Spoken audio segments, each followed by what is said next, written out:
And welcome back. This is your man Warrior, and I have a couple of special guests. I have a couple of patrons with me, and more maybe jumping on when they have a chance. I have Jason Mountjoy and Revenator. I also just had someone else hop on. Why don't you guys introduce yourselves? Come off a mute and say hi.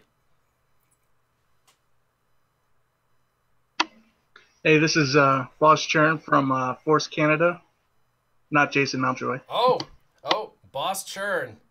Very good. I thought you were Jason Mountjoy. I'm glad you cleared that up. Anybody else? Yeah, this is Born from the Republic. That's right. Born from the Republic.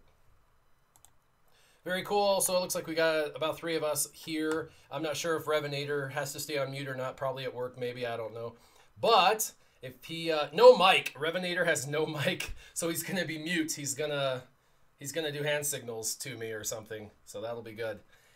So anyway, everything looks good. I wanted to do a live stream. It's been a minute before I've done a video. I keep churning out about 5 to 7 of the roster reviews on my roster review channel, but it's been a little quiet on my main channel, and I know a lot of people are wanting to know, what is Warrior up to? Patrons, do you have any idea where Warrior has been? I don't want to, spill your secrets too soon. You have a new video series that sounds pretty cool, though. Oh, fair enough. He's right. I'm working on a very popular video series. In fact, the video series is I'll give you a hint if anybody wants to go check my channel. It's the #1 most viewed video I've ever done in all time. It's nearly 300,000 views.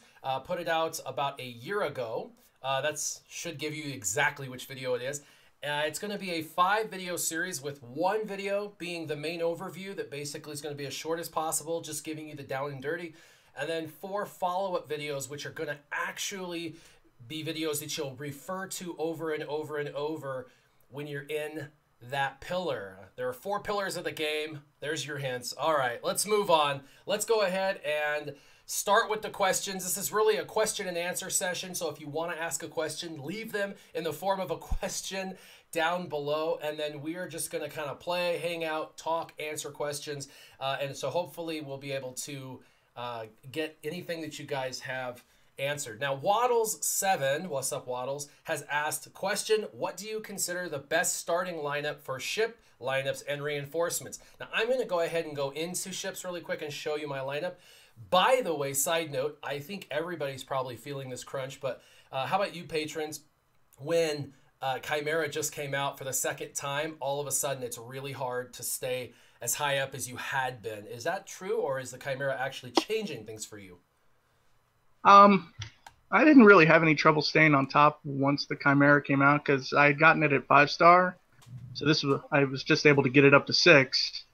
But it's really the teams that are what are keeping me on top. Cool. What do you guys consider the best ship? I'm going to go ahead and go into my ship so people can see. Man, I'm 11th. That sucks. I've dropped down to 11th in ships. But anyway, talk about what you guys think are the best compositions for ships. The best ship is still the Reaver. I mean, being able to take down that turn meter on the capital ship is invaluable. So this is my lineup. I use the big ship, of course, for the taunt. It's really important to have a taunt in there, and there's only a couple really taunting tanks to be had. The TIE Reaper, of course, because with Chimera, the TIE Reaper is a manipulation ship, and so is the Chimera. And so you're wanting to manipulate the opposing ship and prevent them from getting to their ultimate. And the only way to do that is to truly have that turn meter manipulation, and that is the best ship for turn meter manipulation. Also, for turn meter manipulation, I use Bistan. That's kind of a change. I've used him off and on for the last 6 months, but over the last couple of weeks, I've almost had to have him because it turns the tide with the extra turn meter when I'm going against a mirror ship fight. So, when I'm going against other Chimeras and we're all getting turn manipulation and it's kind of just down to RNG, I have found that Biston's ship helps with the RNG issue and gives me more consistency on wins. I feel like Biston's ship's easier to kill on defense than the TIE Advanced because I do drop a little more, but I'm able to more successfully climb. What's crazy is I'm putting like Zetas on First Order TIE Pilot because I need the extra speed and health. I'm putting all the Gear 12 on TIE Fighter Pilot because I need TIE Fighter Pilot to be maxed out literally. A real Gear 12. Have you guys been on Facebook and seen the whole real Gear 12 fight? Have you seen that? No, I haven't had a chance to see the real Gear 12 fight yet. Oh, it's hysterical. So somebody was basically on there saying that you're not Gear 12 until you put all 3 pieces into the slots, and then you're Gear 12, and I find it comical. I think there is there's a Gear 12 and then a maxed out Gear 12, and I was trying to explain that to him. I think after all of the berating he got on Facebook, he's probably knows the difference now. I only have one then, just the Wampa. Yep. All right, so Travis King says, have I heard the tale of Darth Plagueis the Wise? No, who's Darth Plagueis? I'd have no idea who he is. I have no idea about KOTOR. Nothing at all. So we'll go. SWGOH Gamer says, how are you doing today? I'm doing well. Addix Mathma, who's one of my patrons and fellow Team Instinct-ite, says, where did you get that hoodie? I got the hoodie for free from Star Wars Galaxy of Heroes, the developers. I don't know if it's for sale or not. If it was, it would be probably on EA's website. I have no idea, but for Christmas, they sent us a little thank you care package for doing videos for free. So it was kind of nice to get some swag from the game company. It's the least I think they could do, and I'm appreciative of the hoodie. Rampreet Singh, sorry, I'm probably saying your name wrong, but Rampreet Singh says, are we really getting Revan? So I can officially confirm that I know nothing. I honestly don't. I have no idea. This is all just banter and guessing. Any of you guys, I mean, I see a bunch of like leaks and things like that, but I don't know. I mean, with every leak in the past, there's always been some element of truth, but they're always like half wrong with every one of them. They're like, we're getting X, Y, and Z, and we get X. And it's like, well, okay, I could have guessed 3 and gotten 1 right too. So, I mean, I've made a lot of guesses in the past where I was pretty close or I was right without knowing. So I'm not sure those are leaks. I think those are just educated guesses. Alrighty. Side note, if anybody's in Google Hangouts and you guys want to chat, feel free to unmute and talk. You can Discord, you can go into the live stream and look at the questions and field some of them. Also, make sure you turn off all of your cameras. Just click on the camcorder to the right of the in button, and you guys will not have to worry about me looking at your mug. All right, big ship is best. Interesting. All right, we got a lot of questions. Sure Shot says, and by the way, Sure Shot couldn't be here. He's got some stuff happening this morning, but he says he's tired of the Patriots and Mr. Perfect Teeth. What are you guys' thoughts on the Super Bowl? That's totally game related. Well, nobody wants to see Brady get another Super Bowl ring, and the Eagles have never gotten one, so maybe this will be their year.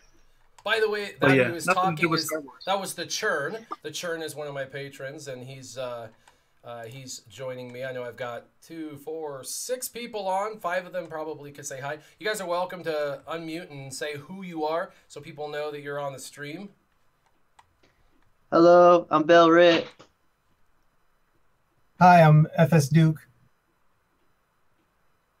Hi, I'm Darksun/Archaeon. Awesome. Going back to Revan briefly, though, I mean, that he's such a huge character in the expanded series. It seems like it's going to be really hard for them to bring him into the game and have any sort of balance or whatnot. If they bring him in, he's going to be, like the game is suffering, I think, and they need to draw a bunch of people back. I think that there's a desire for everybody, including the developers. Like, so these guys that make this game from Capital Games, I've met most all of them. they absolutely love Star Wars. Like, this is why they're making the game, and that's why they work there, because they love Star Wars, the Star Wars universe. They love KOTOR. They love, you know, the new, the old. They love it all. They even love some of the new movies. So there's that. So with that, I think they want to do that for the community, but you know, this game is also strategic, right? They don't want to just give Luke on day one. They wanted to wait for a couple of years to introduce CLS, and there was a purpose for that. I don't think that we're getting Revan in the next month or two like everybody thinks. I think that that is a major cash cow that they can drag out for a while. And I think these rumors are actually a good thing because it gets the community wanting it. Even if you didn't want Revan, all of a sudden now you're like, I want Revan, because everybody else is saying they want Revan. So I don't think they want to squash these types of rumors. I think, if anything, they're going to fan the flames a little bit, which is what I think Cozy Spoon was doing on the forums. Because, man, I tell you what, some of the things she said made me think we were getting Revan because of the things she said. But I don't think that's the case yet, anyway. What are your guys' thoughts? Did you guys get to see what she said? No, but doesn't Disney have to approve a major character release like that? Yes, and it's insane, the process they have to go through. It's very insane, the process that they have to go through. So it would take an act of God for it to happen, but I'm not saying it won't happen. Just keep in mind, everything is like months out. Like, they have to get things approved, and then they have to work and develop and build and work out bugs, or try to work out bugs. And so if Revan was a thing, they would have had to start working on Revan like 6 months ago to get him approved for like February. And I just don't think with Christmas and the TLJ, or the Last Jedi and all of these things that were happening over the last few months, I think that was probably their focus. I don't think it was Revan. And so because of that, I don't think they had that in the works. I could be wrong. I could be totally wrong. I have been wrong before, and I am okay with being wrong sometimes. But but yeah, so I don't know. Did you guys get to see her thing she wrote on there? I saw part of it, but I didn't really honestly understand all of it.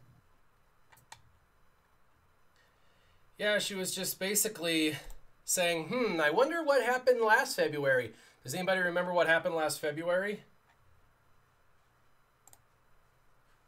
Anybody was playing last year? Wasn't that when Nihilus came out last February? Exactly. See, she's fanning the flames, man. She's fanning the flames. Yes, that's when we got Sith Trooper, Sith Assassin, and so a year later, people are saying, hey, we're getting something, and she's like, what did we do last February? So what she's saying is there's something coming out possibly related to Sith. I mean, I don't know, because that's what she's saying.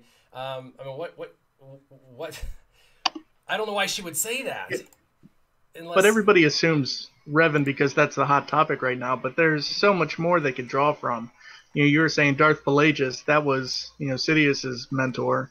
They could bring him out. They could bring out Darth Bane. They could bring out, Darth Krea, who actually was tied to Nihilus. There's a ton of Darths out there in the extended universe that they could bring out for a Sith event. Yeah, saying about that, I'd love if they brought out like a Darth Sion, Darth Treyarch with the Nihilus, with maybe some sort of thing in that. That would be cool. That would be cool.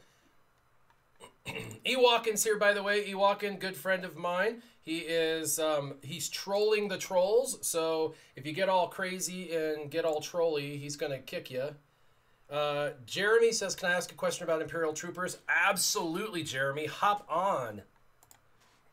I just want to ask, what's the best four to go with Veers? Like, so if you're gonna farm and work on four of them. Yeah, in my opinion, I mean, obviously there's the free-to-play answer, and then there's the I'm not free-to-play answer. The not free-to-play answer, just the absolute best five, in my opinion, is going to be Veers with Stark, the newest Stark, and then, of course, Shore Trooper, Death Trooper, and Snow Trooper. Those five are ridiculously overpowered. They'll chew through pretty much anything. As far as the free-to-play option, Shore Trooper and Death Trooper become a little bit harder and a little bit longer of a grind, and it's a little bit easier to, while you're slow farming them over like a 4-month period, to get, you know, Magma Trooper and Storm Trooper kind of up to par faster. The only problem is there's some wasted gear and wasted stars, but if you're early to mid game, you could take them up to gear 7 pretty easily without wasting too much, and they're just real easy to get up. But I just find it really hard internally for me to throw a bunch of resources into a character, especially if you're free to play, into a character you're just going to eventually replace anyway. Now, Stormtrooper is a really good trooper. He's just overshadowed by 5 other much better troopers, but Stormtrooper is in fact really good. He really is. Someone says, Hagar says, 4 months for sure. I wish. Actually, most people that are free to play that I know, that I ask them how long it's taken them to farm these hard nodes like Baze and Shore, when they're dedicated and buying those nodes every day, most people are telling me it's 3 to 5 months, which would average out to be about 4 months. It also helps with Shore Trooper if you're throwing those little $150 gem buys from the shipment store. I mean, you get those pretty easy just from doing your daily activities. Yep, that's true. Yeah, I found like refreshing it sometimes with Short Trooper as well. I think I've been farming him for about 8-9 weeks now, and I'm about 65 shards away from 7-star. Yeah, the worst thing for me is the Reaper hit the node the week after I finished Short Trooper, so I have like another month on the node. I was using the 150 crystal buys for Chirrut and Baze, but I found that I was bleeding off way too many crystals, so I'm taking a hiatus on that. Plus, I got Chirrut up to 6-star now, so it's a little bit less of a temptation, I find. Well, Chirrut, you should just be picking him up in Ship Shop. He's one of the few non-ships that I would spend that currency on, because he's there so often. That and Yeah, that's what I've been doing. that and things rotate in that ship shop. So some days you want to spend your currency on what pops up, and other days it's going to pop up different stuff, and so you can kind of multitask in the ship's guild or the ship currency. So I find that a lot of people are like, well, I save it only for X or Y, but a lot of times they wait 3 or 4 days and they got all this crazy currency, and in the meantime they could have been buying 3 characters simultaneously and rotating that currency out through those characters. And if you're smart and you follow Warrior ship advice, you'll be in the top 10 quickly, and you get a ton of ship currency, which allows you to pretty much buy whatever the heck you want, including Zetamats. Oh, come on. Yeah, now, I'm working now you're on just that. now you're just placating. Nobody here has gotten good advice from me. Come on now. You guys saw my last video. I don't know anything. Come on now. I'm just here for entertainment value. Actually, that's the worst reason for you to come and watch my channel, is for entertainment. I am the biggest dork on planet Earth, unless you like looking at someone who makes crazy, weird, obnoxious faces, which you might. It's actually very entertaining to win. So, I hate this. I got a triangle, you know, the hollow array. The primary stat is health. Boo. Of course, it could be put on somebody, and it has 5 speed. But it's in the mod store, and so traditionally I wouldn't buy it, but I'm sitting on almost 150 million credits, so because I've been waiting for something to drop in the mod store, and I've bought 1 mod out of the mod store in like 10 days. Is it just me, or are there not good mods in the mod store lately? I would scoop that triangle mod up in a second. I haven't seen anything approaching that in at least a month. Which is super, super sad.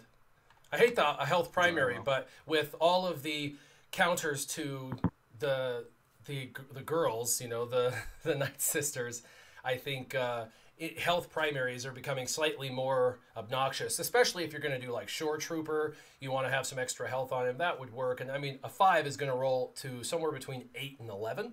So I mean, that's about 10 secondary speed. That's solid. I mean, that's about all I ever get. So. All right, question. You guys can field this. It says, assuming I have little to no work on the following factions, which one should I work on? Clones, Jedi, Jawas, droids, or Ewoks? I don't know. Those are all X's for me. But what do you guys think? Thought is crit damage mods for Jawas. Okay. You don't have to do a whole lot. You can get them to like gear 6 and get that knocked out. None of the above. Imperial troopers. Imperial troopers, they're the way to go. Yeah, yeah, The troopers. yeah. I don't know if you guys saw my Imperial Trooper video where I sing that absolutely horrific song. No? Nobody? I'm glad. That would have made your ears bleed. All right. No, but now I'm gonna go look for it. Yeah, my Imperial Troopers. I actually had my daughter in one of those videos. Her and I were sitting on the trampoline, and I just made up a song on the fly, the Imperial Trooper song, and I embed that into one of my first Imperial Trooper videos. Probably about what was the rework? 5 months ago, something like that. Oh, it's pretty fun. All right, let's see another question. Let's see where I'm at. I hate the live chat because it constantly drops you to the very bottom, and then I have to scroll up because the people are leaving mad comments. It's crazy. All right. Let's see. When we speak about Jawas, which one for the mod challenge? All? All the Jawas. Holy cow, is that your alt? Johnny says, is this my alt? No, this is not my alt. This is actually my main account. If you don't know Johnny, shh, don't tell anyone. I am a whale. Yeah, I'm a whale. I went on a trip once with EA, and EA gave me a card, and it was for my food for the whole trip. And they were like, you're going to be here for a long time. This was last year, and you're going to need food money. And so we're going to give you this Visa card for food money. And so what did Warrior do with his Visa gift card for food money? Anyone know? Went to Vegas, said double down, and spent it all on credits. I preloaded all of it onto the game and spent it in game and just ate the free stuff they gave out. I don't think that's the intention. I don't think they wanted me to whale out on my food money, but you know, they gave me a Visa card. What was I to do? What was I to do? I couldn't help it. I had money burning a hole in my pocket, and there was a lot of cool things in game at the time. So I've had that happen a couple of times. People gift me gift cards. I try to keep my spending. I try to keep my spending between 100 to 200 a month. Now, I know a lot of people are like, that's crazy, 100 to 200 a month. But for what I have to what I spent, I actually am way ahead of the curve. And I would say that a lot of people don't understand. But having a good guild makes a massive difference in your guild rewards, which helps you with gearing up your characters, helps you with getting more currency, all sorts of stuff. Being in Team Instinct, getting the best possible rewards in the game since nearly the beginning of me playing has accelerated my growth over my leaderboard quite a bit in my depth of roster. Now, they all have overpowered teams that are maxed out for Arena, and they have a few other teams, but I have a wider swath of developed characters, and that's because of being in the team. And I know a lot of people that spend phenomenally more than I have spent, for sure. Here's a good question. Somebody has their Imperial Troopers all at Gear 10, and they want to know, should they finish them off, get them all to Gear 11, or should they switch over to start farming their Night Sisters? Are they free to play or not?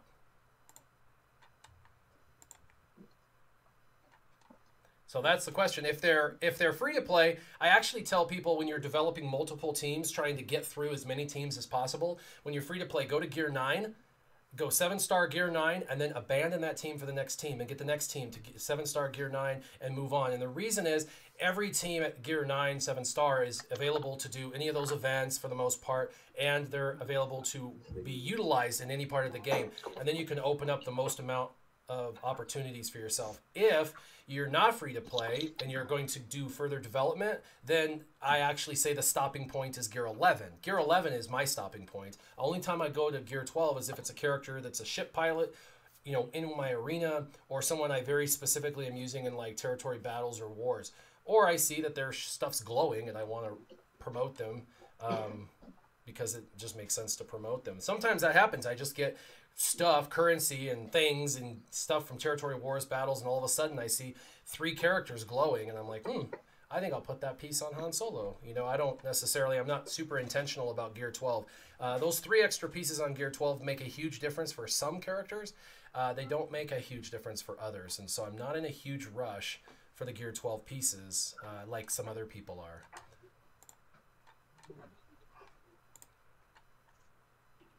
Man, Galactic War is so sad now. You guys enjoy Galactic War now? Well, you can't really test the meta anymore. No. No, sadly you cannot. No, Galactic War has been I mean, I have my meta team, my Jedi Training Raid team that I can blow through it, but I've started using it for a lot of my like lower level teams that I don't have a lot of experience with playing, like my Night Sisters and stuff like that. Yeah, I've done the same thing. I can get through the first 3 or 4 with my very underpowered, not much worked on Night Sister team, and then I just switch over to my recently Omega. Oh, I just blanked on the faction name, Phoenix team, and then I just blow through it. Except for a couple of times where I face Night Sisters, and then I have to go back to Warriors kill order to remind me how to kill them all. All right, I'm going to play with Wampa. I'm going to at least have some fun with this stupid Galactic War. Well, Wampa can take out a lot of teams by himself. Yeah. I'm playing with my First Order. By the way, I just spent a little bit of time on my First Order. I dropped about... Oh, someone has to mute. I spent about the last 4 Zetas or so on my team, my First Order team. And then someone's asking, Old Man Wilson's asking, what's the best way to mod Shore Trooper, health or protection, or defense mods? And Shore Trooper, traditionally, I would say defense mods with a lot of protection, but I've got mine really fast with a bunch of health and a little bit of protection. And that's because I was using them as a counter to the Night Sisters. This is actually the first time I'm using my Wampa. I'm weird like that. I don't like using a character until I've got them where I want them. And then once I have them where I want them, I test them out. And I hardly ever, if ever, in the test account, it's like a whole thing, it's like a lot of work. I gotta like go and alternate, change out mine for the other, and I've gotta spend time in there and mod farm and organize and structure, and I just need to do it. I need to make time for the test account because the whole point of it is so I can test stuff. I guess it's just there's such a time constraint. I'm like, should I make a video or should I spend time in the test account? And I'm like, I don't want to spend time in the test account. I want to make a video, right? So I just need to dedicate some time because once I have the test account maxed out, then it would be really actually a phenomenal tool right off the bat to test things out, especially when new characters come into the game. And really getting a chance to test them out. Man, the Wampas... Go ahead. Here's a brain stumper for you, Warrior. What else 73 wants to know, what do you think is or are the most underrated characters? Underrated? Shoot, I think everyone knows the good characters and the characters that aren't good or aren't good. What are your guys' thoughts? That's a really good question that nothing is popping in my head.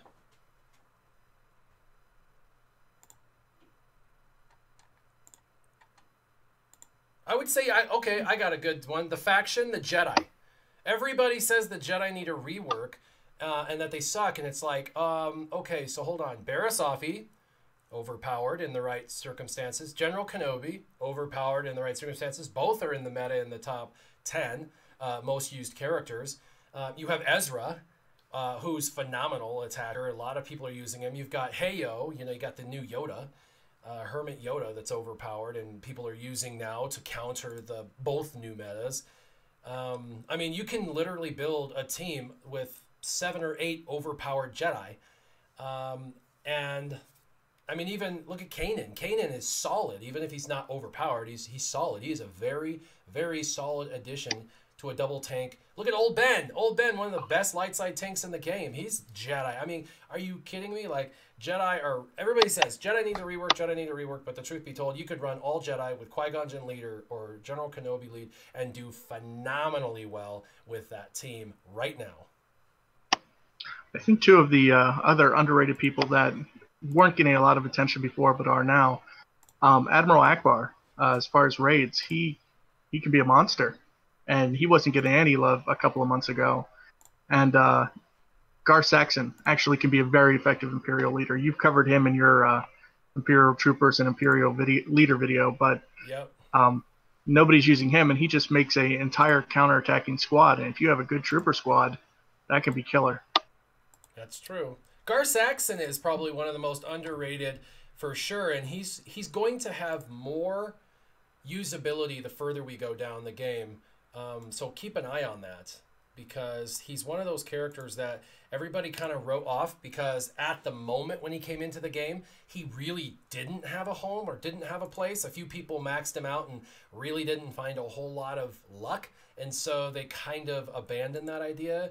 And so, yeah, he's actually a really good example, because he's awesome. I use him in territory wars a lot, and even territory battles at times, especially if I have to platoon like my best characters. Then I'm like, what do I do? Well, Gar and the Imperial Super Commando, or whatever he's called, the Imperial Super Commando, I think that's what he's called. Anyway, he's awesome. Both of them are awesome. I love the buff immunity. I love the multi-attack when they attack together, the countering, and the health regeneration. If you're gonna Zeta, that's also a really good counter team to the Night Sisters, if you want to do it. The problem is we're in a rock, paper, scissors situation now in the game, which is where they wanted to go, which is actually a good and healthy thing.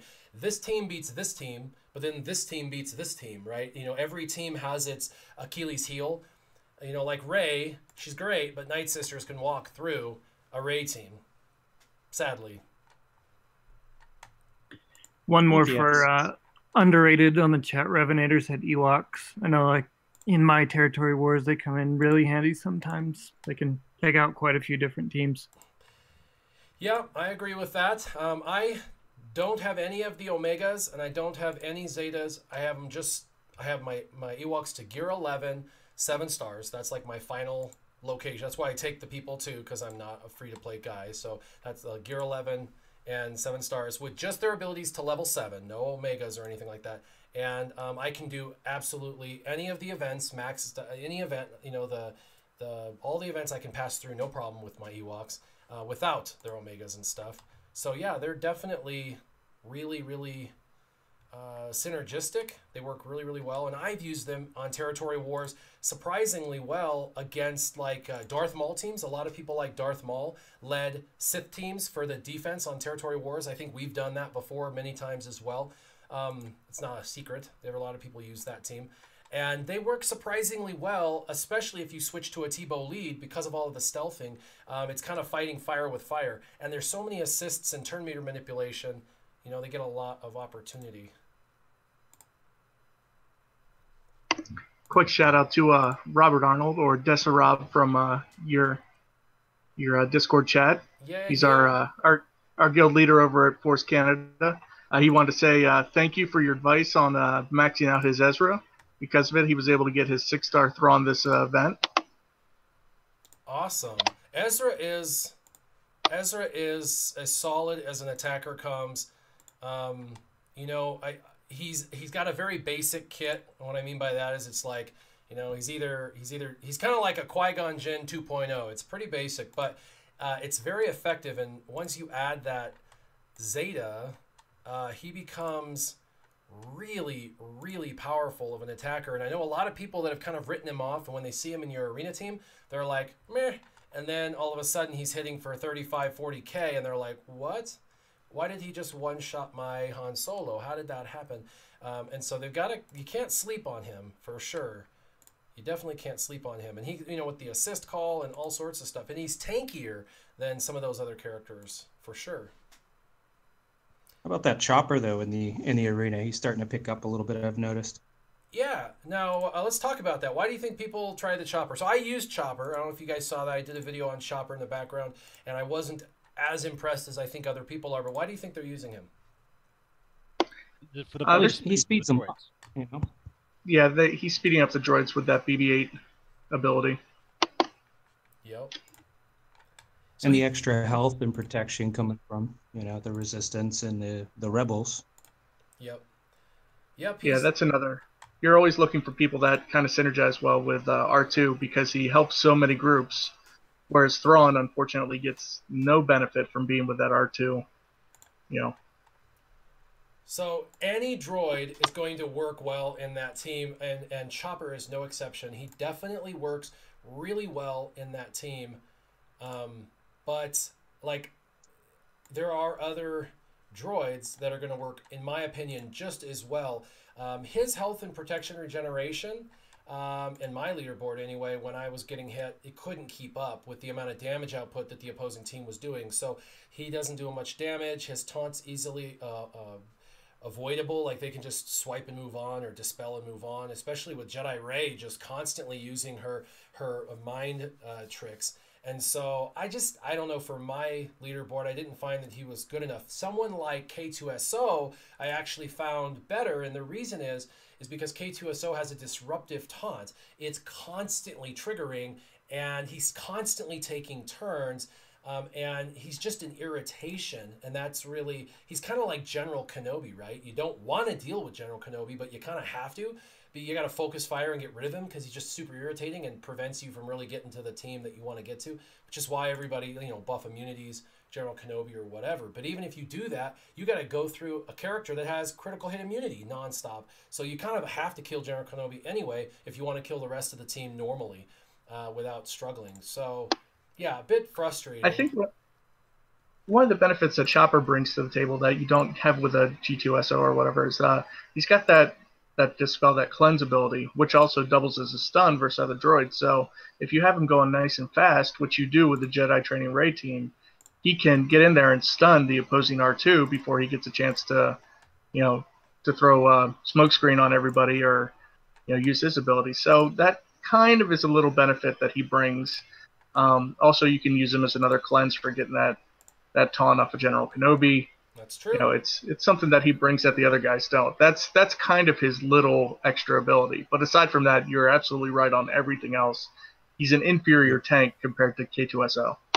Yeah, just not enough. True. Yep, no, those are all really, really valid points. Someone's asking if I'm going to be on this Saturday morning stream with RSG. I wasn't on last week because I was traveling. I actually was traveling through the mountains. I posted on Twitter that I was somewhere, and actually where I was at was over 14,000 feet in the air. I was at the very, very, very, very, very, very, very top of Pikes Peak, which is America's mountain. It's pretty awesome over there. And I went to visit family, and while I was over there, I went to the top of the mountain right before the storm hit. That was insane. The wind up there was absolutely batty, but it was fun. It was a good time. So I wasn't on RSG last week, but I'll be on RSG this Saturday morning, which is in a few days, for sure. I enjoy that. If you guys enjoy a question and answer session that's even more question and answery than this, that's really in depth, that has a whole panel of real experts that are answering all the questions, the RSG channel is something you're going to want to subscribe to for sure, to get that information. I think a lot of why they have a little bit better interaction is that's kind of the format for that channel, whereas this is the first time we've ever really had a chance to jump in and talk directly with you and kind of look at other people's questions and whatnot. Yeah, except that's true for the last like 6 months. I used to have you guys on a little bit more, but then I started moving into trying to have other guest speakers and things like that, and then I wanted to go back to having you guys on because it had been a while. I like having you guys on, so that's why I went back to it, because there's a bunch of you. I've got like 8 of you on right now, and there's a lot of knowledge in this panel, and you guys are welcome to grab questions. Robert Arnold says, "Is that you, Chernsky?" Chernsky, huh? You guys are friendly. No, dude, he's awesome. He's a fantastic guild leader for where we are. Kind of a middle tier guild. Just kind of trying to follow and implement the advice that you give to us. We've come from a guild that was just starting to do heroic Rancor to we just fell short of doing our first solo heroic AAT the other day. I mean, and if we had scheduled it a little bit better, we could have taken it out, but we think we're definitely going to get, and that's without mercenaries or anything. So it's just a great group. Everyone we've brought over from your Discord has made a huge difference. And that is one advantage, right? You get a big pool of people who maybe aren't happy with their with their team. You know, a lot of people, this is weird. Let's talk about that for a second. A lot of people are very, very loyal to their guild that they don't even really know anyone in real life. It's just a guild. They joined it. They've been with it for 3 to 6 months, and they feel guilty for like leaving. Why do you think that is? That they're not going to do what's best for them? They feel like they got to kind of stick it out with a crappier team. Like, what's the deal with that? It's just like anything else in life. I mean, I'm a financial advisor, and once you give somebody your trust, or once you give a guild your trust, you feel like you've joined on with them, and you have to kind of put all your effort into making them successful. And if they don't, you feel like you're being sort of a jerk by abandoning ship and going somewhere where you're more successful. But it's what I did when I came over, when I made the commitment to join your Patreon and all that kind of stuff. I was like, I need to find a group that's more my speed, and this absolutely was it. Totally agree. I completely agree with that. Yeah, I try to encourage people, listen, if your guild is close, like, first try, and this is always my first suggestion, first try and build the guild up. Like, help them recruit, help them bring people in, get involved. You don't have to be a leader to care, right? But if you find that everybody is too inactive and nobody cares and people don't care about General Kenobi and they're like, whatever, like, you have to do what's right for you. This is just a game. It's just a game. And if you want General Kenobi, you have to bail and get General Kenobi. When I first started, I joined a guild. They were awesome dudes. I didn't know any of them in real life. They were way awesome. They took me in when I had like 0 GP. And a lot of them were soloing the Rancor already back then with these weird, unique teams. And they had like 9 teams that they were using in combination to get through the Rancor by themselves. And there was like 2 guys that could do it for us so we could get our Han Solo. But it was really slow going. And I was always, at the bottom doing like 18,000 damage. So they were there for me, right, when I was a nobody. But once I got to a point of growth where I wanted General Kenobi and couldn't get him when that came in and stuff, and when I wanted Han Solo faster, I figured I needed to do what was right for me, and that was getting into a guild that could suit my needs a little bit better, for sure. So... Well, yeah, and you don't want to, I mean, there's no point in staying with a guild if you're a whale, or even if you're a dolphin and the group is all free to play. If you're, the only outperformer and everybody else is just kind of, I play when I can, then it's not a good fit for you, it's not a good fit for them. You're going to create resentment. You're better off finding somebody who matches you, like you just said, and everybody will be happier. Yep, totally. Well, I'm kind of in that position now, though, where I'm a free-to-play player, but there's probably about 10 people which are sort of kind of inactive during territory battles, and that they probably contribute like 700k to 1 million over the 6 days.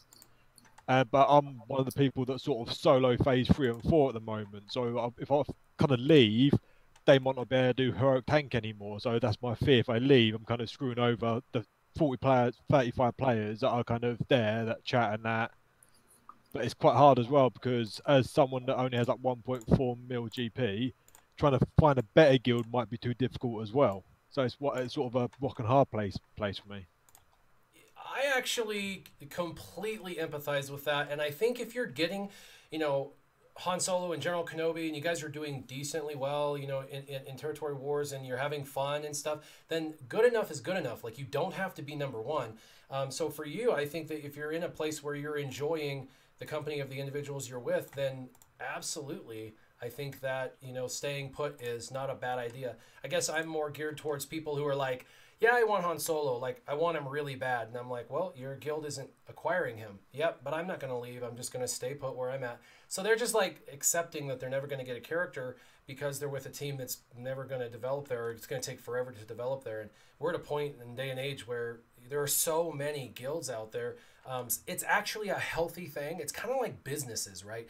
The good businesses stay around, the bad businesses fall apart because they're not making money, kind of thing. And so your guilds are either going to grow like Disa Rob's, the Force Canada Guild. They're going to continue to really actively change, develop, and grow. And the ones that don't are going to be left behind, and they're going to fall apart. And you'd be like an employee going down with the ship and saying, well, my employer, the other employees, I care about the other employees. You do care about the other employees, but those other employees should care about themselves. And if you left and it did fall apart, maybe those other guys, it would be the nudge they needed to actually go to another guild that would help them better. Maybe that guild needs to disband and go into another guild. Maybe not. But if you guys are developing everything you need to develop, I think you're good and strong. You just maybe bring in a few extra players to bring up the overall GP so you can get slightly better rewards on territory wars and battles. But just keep that in mind. I think that it's a false loyalty that a lot of people have that you don't have to have. But at the same time, you also don't have to be number one in things like that as well. You know, I don't have to be in Team Instinct. And now, having looked back, there was a benefit to my growth of my roster. But there was other guilds that I could have grown with, like Dark Lords, or, you know, the Alliance has 1,000 guilds or whatever, something crazy. And so there's a lot of other great options that I could have gone with. Yeah, I think for me, I think once I know they're capable of doing heroic tank without me, then I'd be probably a lot better to go, okay, then I can probably move towards one where at sort of 50 people, only like 20, 30 people are active for the territory war today and yesterday. I'm starting to see a trend that the same 10 people never doing anything. They might log on like once every other day sort of thing. I think once I know they can take care of the tank, then I don't think I'd feel guilty for leaving. Yep, I hear you for sure. That's great. Side note, someone, Command47 asks, do I ever do roster reviews for non-patrons? And I get that question a lot, and I'm very forward, I'm very honest, and the answer is no, sadly. I would love to have that, but my roster reviews are a lot of work, and they're very time consuming, and they may not seem like it because they're my least edited videos. They're like just really plain Jane, but it's the back time I spend trying to do the analysis that I invest a lot of time into, and I'm over 30 roster reviews behind. I've got 2 months worth, and it's never gone down. It seems like every time I have 1 or 2 patrons that have been here for 6 months decide it's time to move on and either go support someone else, or just they can't afford it, or for whatever reason, I get 3 or 4 more that replace them and come in, and then they line up for the roster reviews. And so while I would love to say that I would do non-patron roster reviews, I've got patrons who need a reanalysis because I gave them really sound advice, 6 months ago, 8 months ago, 10 months ago, and now they've kind of followed the path and they're doing really well. And now it's kind of like, what next? And so, I mean, if I ever had time, aside from the base roster reviews, it would be the reanalyses, and those would probably just be private. And I try to do that on a case-by-case basis. If they just private message me, we can talk about it. But yeah, it's just we're very busy, and the only option that I have, there's 2 options, right? It's I can either raise my prices, and that is supply and demand, right? There's a huge demand, so you raise the price to $20 because then that slows the amount of people that are joining, which is craziness because I don't feel like you should have to pay more than $10 a month. I mean, that's a lot of money already. That's a huge investment, and my patrons are ridiculously supportive of my channel by buying into that. So it's already amazing that there's so many people that are willing to help the channel grow. But it's either raise the prices, which lowers the amount of reviews I do, or it's keep them the same and never end at the 30 that I have there backlog. It'll always be around 30. Even with me doing 5 to 7 a week, I'm still having 5 to 7 new people every week join. And our community is actually the bigger, I would say, benefit, because at any moment you can have a question about anything and you can go and ask, and you've got, a half a dozen people that respond to you really quickly with really sound advice. Half the time you guys beat me to the punch of giving the sound advice. You guys jump in, and it's awesome. The community is, in my opinion, the best part about being a patron. Well, I'm watching some of those other roster reviews that you do. You're going to see a lot of themes that you play on over and over again, and seeing those themes, they apply universally. I mean, it's like saying, hey, make sure that you're getting up your Phoenix squad, make sure that you're working on Imperial troopers, make sure you're getting that resistance team up there with the Beta Finn if you don't have access to the Jedi Ray. These apply to everybody. It's not just, oh, well, I need him to tell me that I need to work on my resistance team. Right. Who needs that hand-holding? It's the information's out there, and you've put it out there multiple times. Yep. And then, so there's that. And D-Sarab, or Robert Arnold, is in the chat. He's got 2 slots. He's asking, come on in. Those 2 slots could be filled up by people that could help contribute to the heroic AAT and could put you over for the very next time. That would be very cool. I'm going to buy some energy for mods. Do you think I'm going to get any good mods? Out of 465 energy, will I get one with speed secondary? No. No. You guys are a bunch of You're turds, man. Jeez. Hey, Well, we're just I'll going tell on you with, historical. yeah, I'll tell you with what I was advising one of my guildmates to do a lot of mod farming. It ties into what you were just saying about the roster reviews, Warrior. I spent, and I messaged you probably on Discord, I produced a video for him that was over 40 minutes long. Wow. That's without me even just going in and looking at his roster and taking on board the questions he had and what kind of advice he was looking for. So the time it takes for you, and I know you've got it out, as you said, a bit of a science yourself, so you're going to be a lot quicker than I could ever do it. But it's a heck of a big job to do. So yeah, you had private messaged me the other day. You said that you had done a roster review, and you said it was a lot of work. What do you mean by that? It was a lot of work. So he sent through a bunch of questions, bits and pieces of advice he was looking for, who should see next, and a lot of the sort of stuff that you get asked in the roster reviews that you create. But it was the time that I'd have to take to go through and look at all his characters and try and come up with some strategies that he could use, because he's in the same guild as me, obviously. Things that would benefit not just him, but benefit the guild as a whole. And then we got a Discord chat going, so we could both go out and hammer home the same message to the rest of the guild and say, okay, this is the best way we can improve and get better rewards out of territory wars and territory battles, and get some more players able to solo phases of the hat and other bits and pieces like that. So yeah, an awful lot of research has to go in, not just to see what characters they got, but to then tie that in with how we want to develop as a guild and what kind of goals that he personally has. So someone asked, Cody It's says, not necessarily. Go ahead. Sorry, no. I was going to say it's not necessarily a straightforward case for each individual to say, okay, here are 3 teams that are going to do you well. I mean, that may be the case, and there may be 3 or 4 teams that will be useful for basically every player. But the kind of specific advice that you give on each review, that's where the time and effort really goes. Yeah, for sure. And it may seem like a very simplistic video that I throw together in 5 minutes, and it may sound like it's all the same for every character. But if you watch them closely, they're actually very, very different. About 50% of it's very different. You know, 2 people may have a very similar arena team, yet one I suggest Ezra and the other one I suggest Leia. And people may not catch those things, but it has to do with what they have, where they're at, what they have access to, how long they've been playing. All of that's in my little analysis data bank, and it takes a whole lot more time. So someone says, do I have any idea with the update coming tomorrow? And they know there's an update coming tomorrow because they saw it on the forums. Cody C asks me that. No comment. And then no comment. Yeah. And then what else 73? By the way, what else got roasted in my video with the comments thing? And he's been a really good sport and he's come back. He knows we're just having fun. It's banter, right? He gave me a hard time on the comment section, so I gave him a hard time. He's here saying hi to everybody. So that's my point is I was having fun, by the way. A lot of people thought I was very defensive in that video. And I guess I wasn't trying to come across that way. I was having fun. I was bantering with those who banter with me. I do respond to like every comment.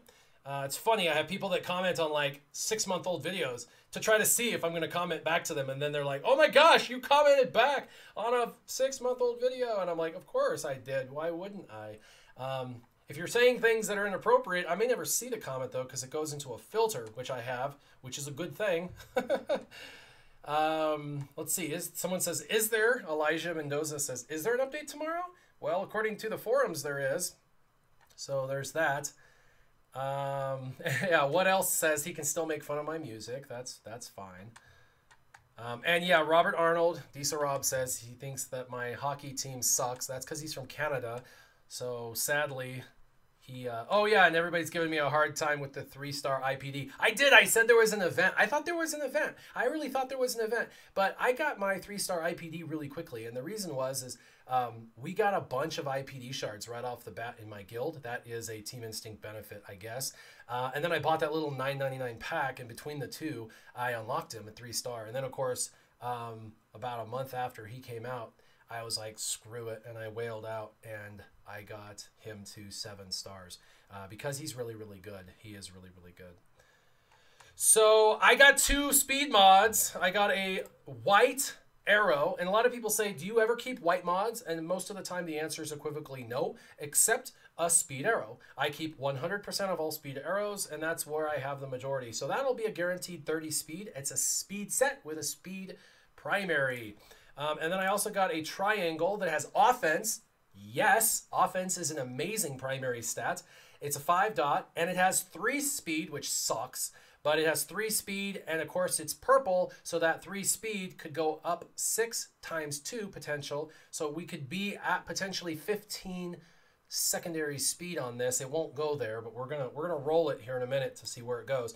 And that took like 4 or 5 multi-sims to get these. I've got one more I can do. Let's see if I get anything on my last one.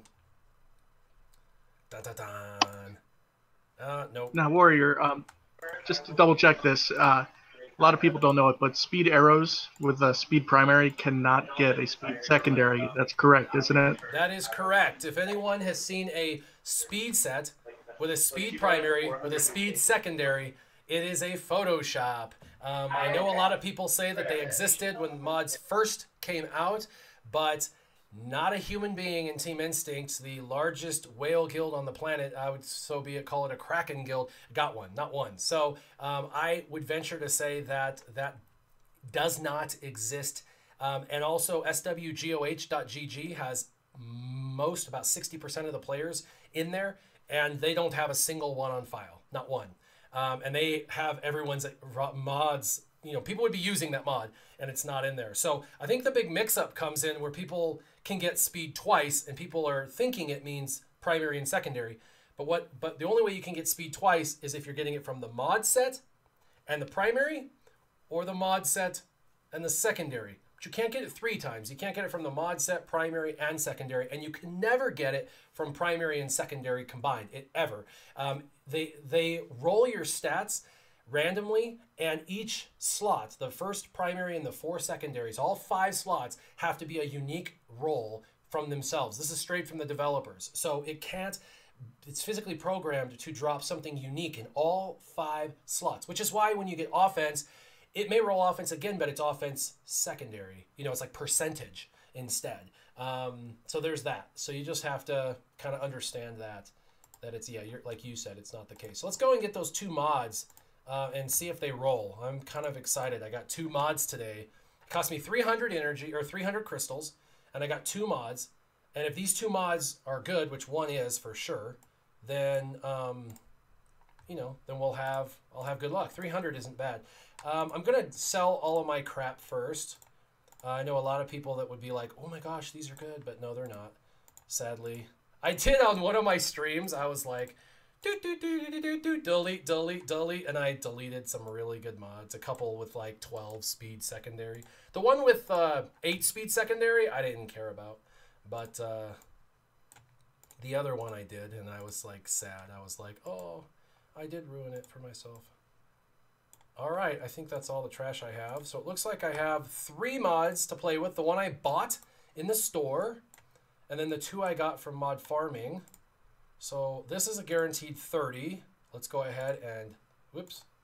Let's go ahead and give it its automatic. There we go. Oh, I got some critical chance, almost 2% protection and 2% critical chance. That's not bad, some potency.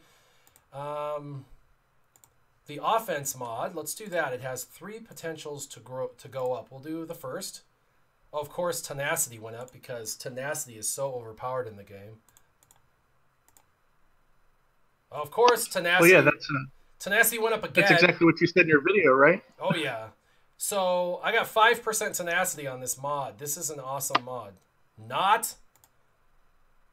And speed roll of +4. So I'm on the fence on this one. It's a 5-dot speed mod with 7 speed with offense with crappy tenacity as it's basically its strongest element. I suppose I will keep it because I am really mod hungry right now, but 7 speed sucks. I try to keep only 10 plus speed. It's just I've been so hungry for a good mod that I think I'm desperate. And I got +4 on my other one with the stupid health primary and tenacity mod set. That's junk. I won't end up using that one. Shame. For shame. Hey Warrior, I have a quick question for you. I'm a big First Order fan, and there in the past couple months have been a lot of new First Order players that we can choose from. What would you say is the best 5 that we'd be looking at as far as an arena team goes if we were to choose any of them and have them theoretically 7-starred and maxed out? Which First Order would you want? What would you want to go with, you mean? Yeah. Okay. I am a brand new First Order fan. I haven't liked First Order from the beginning, but because of Territory Wars, First Order are surprisingly kind of the MVPs. They're given special perks nobody else is given on defense. Obviously, you should be using Resistance for offense. If you're using the old school Resistance team, and if you're using the Jedi Ray as a defensive team, then they get perks as well. But it's just First Order and Resistance. And so for Dark Side anyway, it's just First Order that gets special perks. And so because of that, they're kind of the MVP of a Dark Side for Territory Wars. So it was either them or Night Sisters, and I had already put a Zeta on Kylo Ren, the old school Kylo Ren in the past, and I had just done First Order TIE Pilot for ships because I can't keep up with everybody else, even though I've got a lot more development. It's like RNG is a killer, and I was losing in ships, which I hadn't lost in ships since the inception of ships, so I was a bit frustrated, so I slapped on the Zeta on First Order TIE Pilot. And I'm like, I'm already 2 Zetas into this team. I might as well finish it. So I Gear 12 First Order Stormtrooper, and I put on his Zeta. And he's a phenomenal tank, has one of the highest armor rates in the game, the compression of damage. And then I did Kylo Ren Unmasked leadership ability. Now, a lot of people are like, how did you get Kylo Ren 7 stars? Did you wail out on him? I actually bought slowly every day his shards from the store. And probably now that I just finished him to 7 stars, he's probably going to go free to play farmable in the next, month or something silly, and I'll have wasted all those crystals that I could have used on gear on him getting 7 stars. And I'm working on his ship, by the way. I've got his ship to 96 of 100. I need one more 400 crystal purchase, and I'll have his ship maxed out because the TIE Silencer is a pretty fun ship. The TIE Silencer is, look at the speeds. 186, and after I finish his Gear 12 pieces and his second Zeta and 7 star, it will be in the 90s. It'll be one of the fastest ships in the game, and it's really hard to see the ship actually in the background. It's really hard for people to see it, so people tend to ignore it, and they don't care about it because it doesn't seem like it hits hard, but it's a ramping skill set. So back to your question, because I am a total rambler right now. Let's go back to First Order. I'm hoping, big fat hope, I am hoping the First Order Executioner and the First Order TIE Fighter and Kylo Ren Unmasked, I hope they all become farmable soon. I know the Executioner is going to be a couple of months behind Kylo Ren Unmasked and the Special Forces guy, but I think Kylo Ren Unmasked and Special Forces probably within the next 60 days should be farmable. And so they would go into my potential top 5 list. But for now, for this very moment, for what's available, I recommend Kylo Ren Unmasked, Kylo Ren, First Order TIE Pilot, First Order Stormtrooper, and the First Order Officer. If you really want to go with the First Order Special Forces TIE Fighter, you can as well. He's got great synergy, but you just can't take Kylo Ren Unmasked or First Order Stormtrooper to Gear 12 unless you got him 7 stars. So, but Kylo Ren Unmasked, in my opinion, is the absolute best leader. You should run him, even if you have him 4 stars. He should be your leader. Kylo Ren, the basic one, if you have him Zeta'd, you definitely should use him. He's got a really surprising offensive capability. The First Order Stormtrooper, he needs his Zeta. And the First Order TIE Pilot, who it's just a good idea to throw a Zeta because he's in ships as well. And then, of course, I would disregard Captain Phasma, sadly. She's really, really good, and a lot of people will disagree with me, I'm sure. But I think First Order Officer brings a little more utility to this team as far as all of the extra turn meter, all the advantage, and all the assists and stuff that he brings to the team. You could use Executioner, but at 3 stars, I think he's pretty easy to terminate and get rid of. And so he needs those extra stars because of him being an attacker. All right. Oh, Ronan Rodriguez says, what is RNG? That's Random Numbers Generator. It's just a simple computer program that randomizes the outcome of an event in a game. And so when you farm something, it's going to go through an RNG process and then spit out a random solution. However, I don't believe that RNG is truly RNG. I believe it's manipulated and can be manipulated because the gambling industry manipulates the RNG of all their machines. That's a fact. It's a well-known fact. So their RNG is not RNG. It's actually pre-programmed computer that they can literally raise and lower the amount of return that is happening. If a machine's giving too much return, they can drop the RNG. If it's giving too little return, they can raise it up a little bit. It's completely programmable. It's very easy to do. And so I think in this game, I think it's similarly it applies. People are spending a lot of money in this game, and so because of that, I think there is some potential manipulation of the RNG.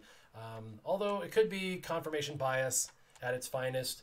But I do know and believe in confirmation bias personally myself. But I think there's something more to it than what everybody is guessing, for sure. So, Warrior, you bring up the RNG. You remember a bit back whenever Nihilus was dropping real heavy in the shop. Mm-hmm. Yep, I did a whole I wonder video. if maybe like if we now if it still is likely to drop.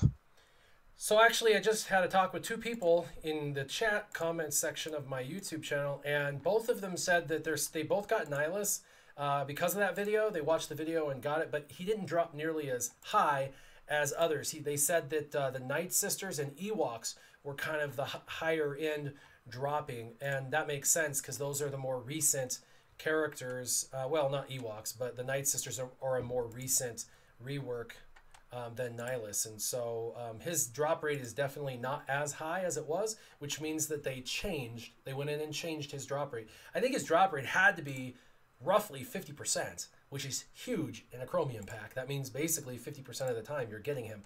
And I remember when I did that test where I spent my own money to do that video to test it out, I proved that I was getting it 50% of the time. In fact, I got it 8% of the time in one form or another in all of the things combined. So, Big Bad Bone that's how I Daddy, got mine. You're on Google Hangouts. Say what's happening, Big Bad Bone Daddy.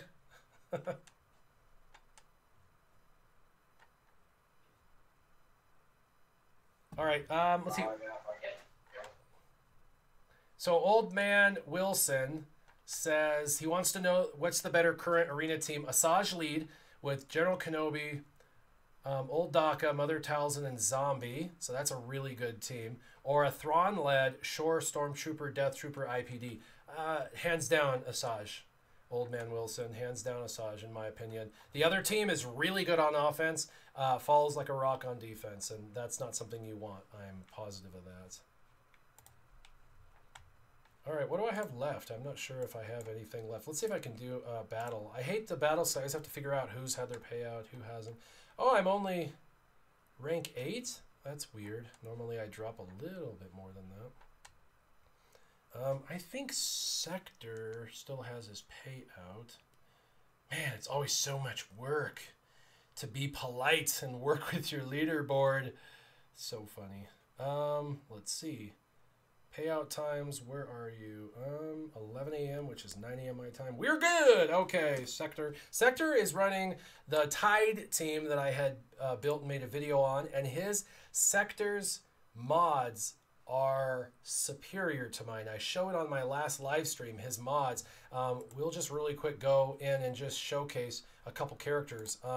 His BB-8 is you know, 295. Mine's at 179, I think. His R2-D2 is 283. I think mine's like 262. His old Ben is like 20 speed higher than mine. 251. Oh my gosh. His old Ben is ridiculous. So for that team, I put in the Imperial Probe Droid because I get extra turn meter because of the Imperial Probe Droid.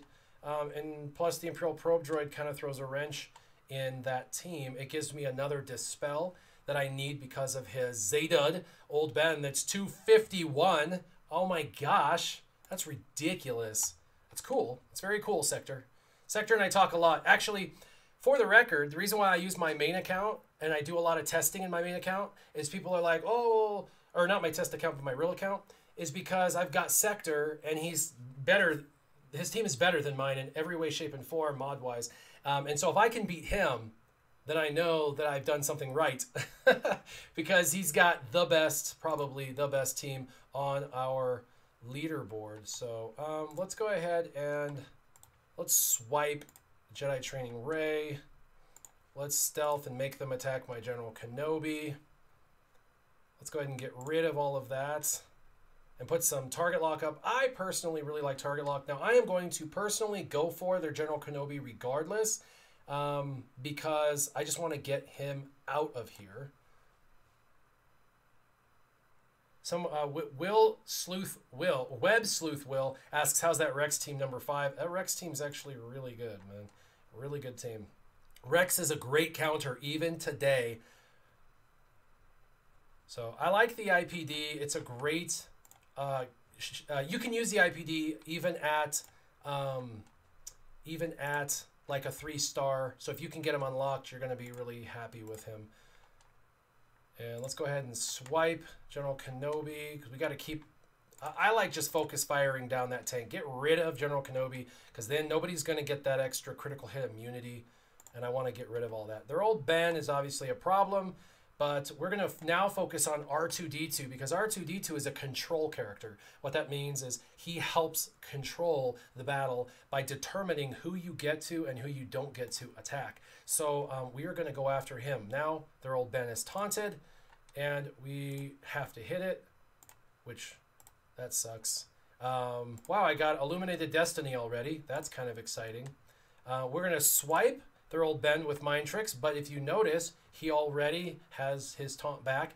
I am going to go ahead and do a mass attack on old Ben. It's really not a good idea. It's like giving them a ghetto version. Yes, I said that, ghetto version of Illuminated Destiny. However, and I don't have to worry about him anymore, and I can now really focus fire on those other two. If I can ignore old Ben, I do, but if not, I just plow through and keep going. By the way, this was the team that had superior mods to mine, and if you look, basically only my General Kenobi is affected by this entire battle. I mean, BB-8 got barely hit once. So this is a really, really, really good Jedi Ray counter team, and I waited to do the video on this character, IPD, because I didn't want people to think I was pushing pack sales. I wanted to make sure people knew that if you wanted him, you wanted him, and you got him. If not, too bad. So for everyone who got him because they thought he was going to be good, they're going to be rewarded with a very, very good character. All right, we got BB-8. I think he's going to be out of here. Boom! And I lost a little bit of protection on General Kenobi. This team is awesome. I absolutely love this team. So very cool. Yeah, Jamie Haddock says he's laughing about the ghetto version. It is. It's a ghetto version, but it's all right. Yeah, and I tried Chopper in that team, and it's really, really fast, but Chopper isn't as good as General Kenobi. No two ways about it. Web Sleuth Will says, I'm a paid propaganda pusher. Yep, I am, definitely. I'm paid. My checks are just missing. They're out there somewhere. They're out there somewhere. All right, Johnny Sky Crash. That guy, I believe, had his payout already. Let's check. He is at noon, so 10 a.m., so he had his an hour ago. Okay, we can do that battle. All right, and what's really funny is ships. It doesn't matter how good I am on ships and how perfectly I play the team. Truth be told, there is so much RNG, and I believe, I could be wrong, but I believe that they have it programmed to the defense has higher percentages on everything. I think it has a base buff that they give to the defensive teams to try to make it more fair in ships. The problem is it makes it really hard now on offense to win. So the first thing you need to do, just like in regular arena, you want to target down and kill Biggs, because Biggs is going to constantly taunt, constantly regenerate his protection, and he's going to be a disruption. So you've got to target him right away. So I'm going to go ahead and target lock him, which I didn't get because that's my luck. I'm going to do a double shot and get target lock. Of course, it's single shots and doesn't provide my target lock. And this is my luck again. We're going to go ahead and buff my team and debuff their team. And yeah, this is RNG for me. I'm going to go ahead and target lock with Bistan, which is a guaranteed target lock. And then we're going to do a double attack. Good. But look at how much protection they regenerate so fast. All right, we're going to take away his taunt. And now he's going to put offense down and defense down on my guys. I'm going to go ahead and do strafe. Hopefully this should kill it. Bam. Nope, of course not. That would make too much sense. And I'll do a basic so I can keep that. Now, the next thing we need to do is go to First Order TIE Fighter. The guy's doing potentially 60 to 100,000 damage. And we'll do a basic only, and the reason for that is I'm trying to regenerate protection on my Biggs by using basics. Sadly, I've gotten like one target lock out of 10 attempts. And that is my luck with RNG. I hope a lot of you guys are experiencing that, because sadly that is my experience. Next, I'm going to go for the TIE Advanced. The TIE Advanced is manipulating turn meter on both sides, and I need to get his out of the picture. Of course he dodged, because that wouldn't make any sense to allow me to hit him. And now the worst possible case scenario occurred. They stealthed with their... We're going to bring in... let's bring in Boba Fett. We'll do a basic. Of course, no target lock on Boba Fett's basic. It's really funny, actually. I've gotten one target lock out of like 15 attempts. I'm sure everybody out there has got this kind of luck where I'm mass target locked and the other team doesn't have a single target lock. I'm sure that happens to everybody out there. But this is my point with RNG. I think the RNG sides in the favor of defense because of what my experiences are. And it is tough as nails to actually win a battle in ships for me, because everybody is completely, basically maxed out. Yeah, I think you're absolutely right with that, Warrior. It seems like in the last 2 months, the rate of target locks on my team giving them has gone way down. And even though it was already insane, the Imperial TIE Fighter has gone from being a 50% dodge to almost like a 75% or more dodge team. I actually, if I attack them with anything other than the TIE Fighter Advanced, I almost just assume it's going to be a dodge. Man, I can't even tell you. I'm down to one ship. If it gets hit once, I'm dead. And I'm bringing Poe in hopes to win. I'm going to win, and it's one ship versus one ship. And they're bringing in a reinforcement, and of course I'm dead. So yeah, this is officially game over for me. Actually, I got my ultimate. I might actually win this. This has literally come down to one ship, Poe Dameron, and my ultimate ability went first. And I won with Poe by himself. Victoria! Victory, man. Wow, that was close. That kind of stuff happens to me every single day. Now, when I don't need to climb and I'm just casually having fun, I tend to win.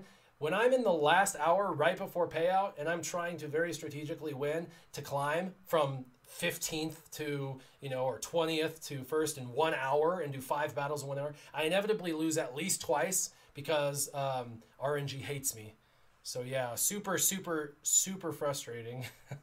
I do like the fact that I won, but that was a ridiculously stressful and close battle.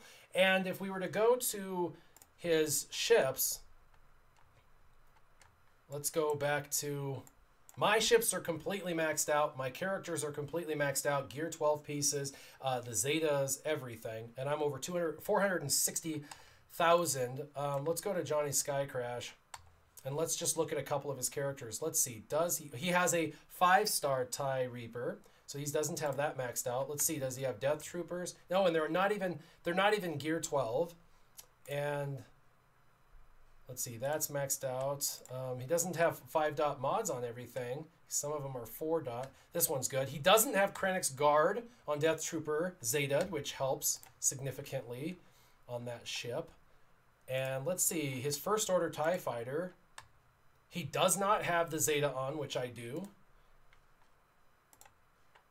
This is my point. His team was, and I'm not trying to be rude, but his team was inferior. And yeah, he does have all pieces of Gear 12 on his TIE Fighter pilot, and I know because of the power rate is 16,948, and with mine is 16,948. So if we go to my Imperial TIE Fighter, you can see I have all pieces, and it's 16,948. So I know he has all the pieces of Gear 12 in there, so he's a maxed out Gear 12 like mine. So then it's going to be 50-50 who goes first on that first shot. Wow. Did anybody watch that? Did you guys get to see that? Anyone watching the stream? Did you see that battle? Yeah, it was pretty crazy considering you obviously had a better team. It's gotten so bad that in our shard for our fleet payout, once the person has gotten paid out, they've been doing things like taking all their mods off of their characters so that we can come up and actually beat the previous teams, even though on an even playing field, we'd be able to beat them no problem. Yeah. No, I'm telling you guys, in every one of you who play, I mean, I know people can say that it's, you know, it's confirmation bias, but if you watch that video, I got like 3 total target locks on over 20 attempts, and the other team got an over 80% success rate on target lock attempts. And again, their team was not as modded as high, not Zetaed as much, not starred up as much, not geared up as much, and yet they got an 80% success rate, and I got like a 20% success rate or less. So there has to be something to my, and I know people are going to say I'm just paranoid, but this is like every battle. It's not once, it's not twice, it's not just bad RNG one-off, it's every single battle in ships is that close, where I have 3, maybe 4 ships if I'm lucky. Whoa, someone's cell phone. Is that Big Bad Bone Daddy?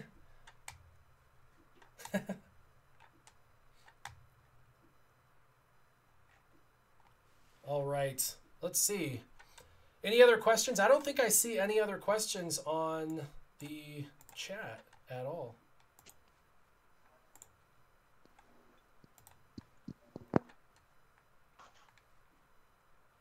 Very cool. Well, it looks like we have been going for about a little over an hour and 20 minutes. And so what we're going to do is we're going to wrap up. If all of you guys want to come off a mute, and each one of you can introduce yourself and just say, you know, whatever you want to say, and then we can bail and get out of here. I appreciate everybody coming on the stream. Thank you all you patrons for coming on. If you want to pop off and say your goodbyes, that'd be great. Hey Warrior, thanks for having us on today again. This is the Churn from Force Canada, and a big shout out to all my Force Canada brothers who are on here today. I saw quite a few actually. Thanks. Talk to you later, man. Anybody else? Yep, Strax. Yeah, this is Strax Wolf from Twilight Calling. Giving shout outs to the rest of my guild. Thanks, Warrior, for everything. Love the videos, man. Keep it up. Awesome.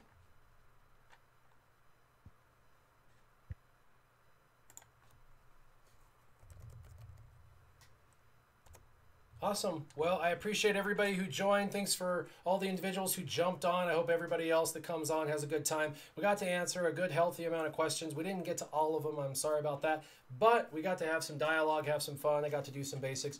I have a very special video that I am working on. It is an update to an older video that has almost 300,000 views. That's my hint.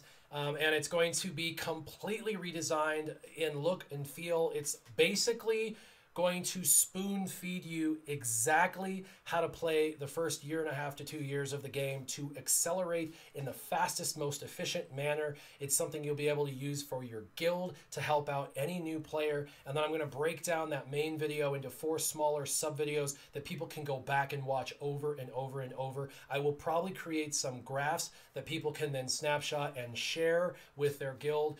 It's a huge project. I've been working on it for over 2 weeks, off and on when I have time. And so hopefully you guys will really appreciate the amount of effort that's going into that. As always, I appreciate you guys stopping by and hanging out with me, and keep your gaming on. Warrior, out.